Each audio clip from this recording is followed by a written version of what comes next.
এখন থেকে আপনার প্রিয় সিরিয়ালগুলো ফ্রিতে দেখুন এক্সক্লুসিভলি শুধুমাত্র সান নেক্সটে। এখনই অ্যাপ ডাউনলোড করুন।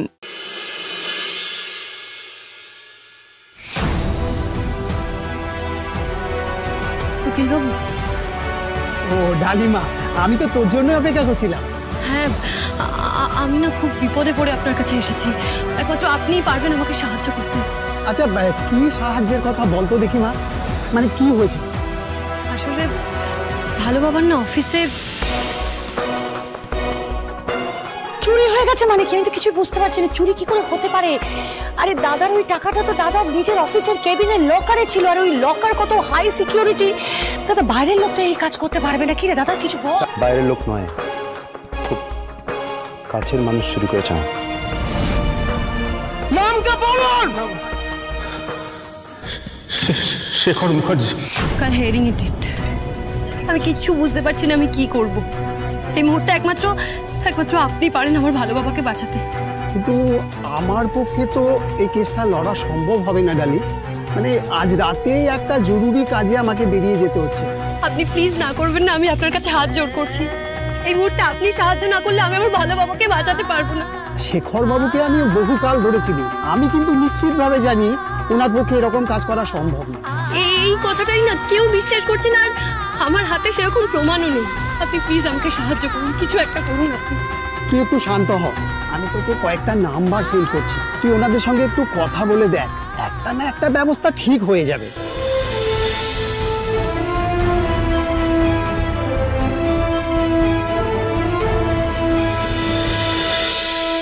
উকিল বাবু দেখুন, প্লিজ আমার কেসটা নিন। আমি না খুব আশা করে আপনার সাথে যোগাযোগ করেছি, আপনি সাহায্য না করলে আমি আমার ভালো বাবাকে বাঁচাতে পারবো না। প্লিজ আমি আপনার কাছে রিকোয়েস্ট করছি, প্লিজ।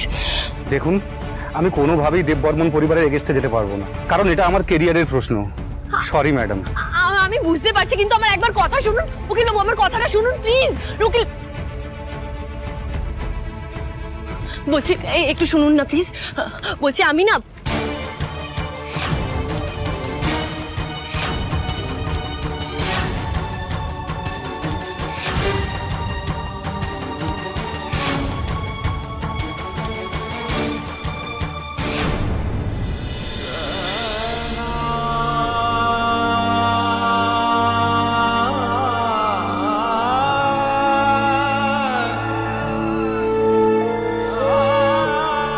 তুমি চুরি করেছো মিস্টার শেখর মুখার্জি।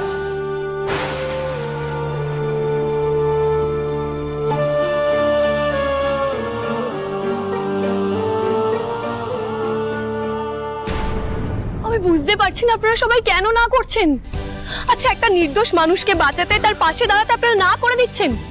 শুধু আমি কেন, এই শহরের কোনো উকিলই এই কেস নিতে রাজি হবে না, কারণ আপনি যাকে নির্দোষ বলছেন সমস্ত প্রমাণ তাকেই দোষী সাব্যস্ত করছে।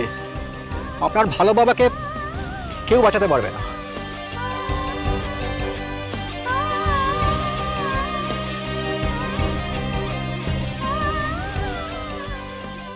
বিজ্জু ভাইয়া, তুমি তো জানো, বলো এই প্রমাণগুলো সত্যি নয়। আচ্ছা, তুমি কেন আমাকে সাহায্য করছো না?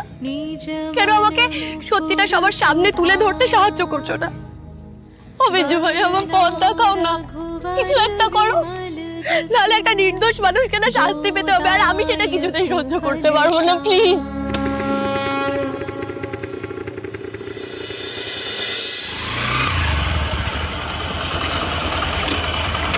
ডালি, ডালি, এক সেকেন্ড। ডালি, আমার কথা শোন। ডালি, আমি জানি তুমি ভাবছো আমি মালবিকা ম্যামের দলে, তাই তো? কিন্তু বিশ্বাস করো, আমি একদমই নই তা। আজকে স্যারের জন্য আমি এই চাকরি পেয়েছি, আমি জীবনে চাকরি পেতাম না স্যার না থাকলে। আমি কিন্তু বিশ্বাস করি না স্যার চোর। আচ্ছা বলছি যে স্যারকে বার করার কোনো ব্যবস্থা করতে পারলে? আমি বুঝতে পারছি না কি করব।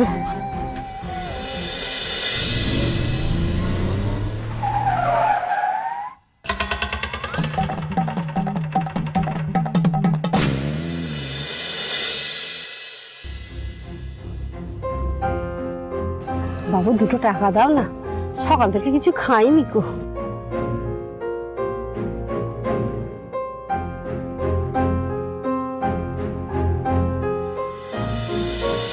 এবার সুযোগের সদ্ব্যবহার করতেই হবে। ডালি সৌরভের সাথে এখানে কি করছেন? ডালি হাল ছেড়ো না।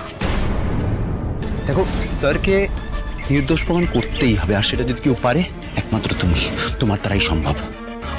আমি হেল্প করব তোমাকে উকিল খুঁজতে, আমি হেল্প করব। লাভ নেই সৌরভ, এই শহরের কোনো উকিল ভালো বাবার কেসটা নেবে না, আমি জানি। আলবাত নেবে, আমার কাছে একজন উকিল আছে, আমি তোমাকে নিয়ে যাবো, চলো। দরকার নেই, তুমি আমার ঠিকানা দাও, আমি চলে যেতে পারবো। ডালি আমার হাতে সময় নষ্ট করার মতো, বাইকে গেলে তাড়াতাড়ি যাবো। এসো এসো, বসো বসো, এই নাও হেলমেটটা পরো, বসো বসো, এসো।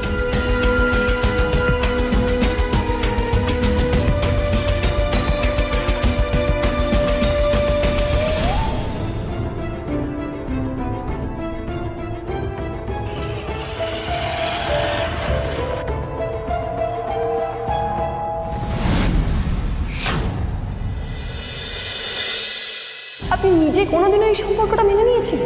এই বিয়েটা তো একটা নাটক, তাই না? কিন্তু তাও মাঝে আমাদের মধ্যে একটা বন্ধুত্বের সম্পর্ক তৈরি হয়েছিল, আর সেটারও ইতি টেনে দিলাম আমি। আমার কাছে আজ সেটাও শেষ। আজকের পর আমাদের মাঝে আর কোনো রকম বন্ধুত্বের সম্পর্কও থাকবে না।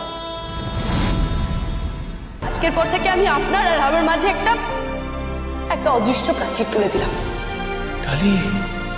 আর যতদিন না আমি আমার ভালো বাবাকে নির্দোষ প্রমাণ করতে পারছি, ততদিন এই প্রাচীর ভাঙবে না।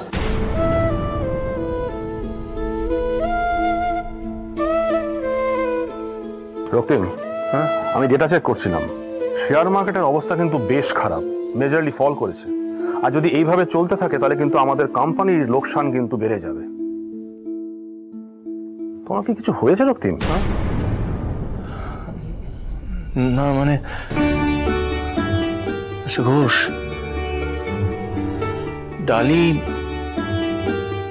ডালি আমার থেকে সাহায্য নিচ্ছে না, অথচ ওই সৌরভের থেকে সাহায্য নিচ্ছে।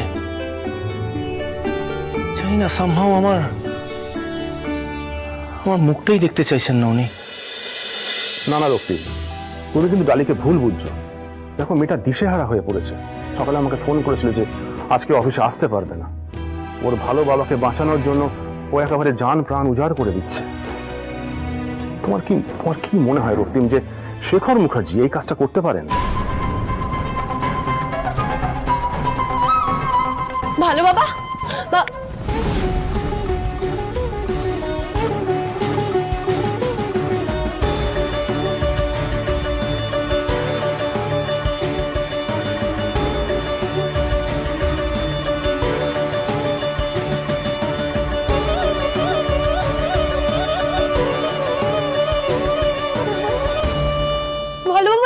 কি অবস্থা তোমার? ঠোঁট থেকে রক্ত পড়ছে, কালশিটে পড়ে গেছে।